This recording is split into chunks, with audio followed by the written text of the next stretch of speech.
මේ සර්කිට් බංගර් එක ඉස්සරහා බෑබේ. දැන් මේ අලි එනවා.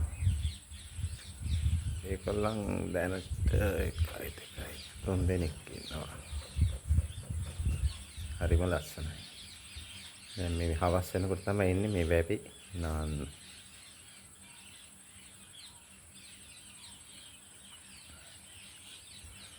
මේ කරන්ට් වැට දාලා තියෙන්නේ මොකද සර්කිට් එකට ආවොත් එහෙම කියලා.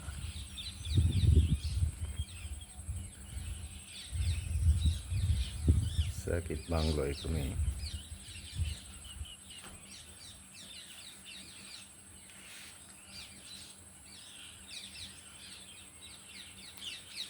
රුදුමනිකේ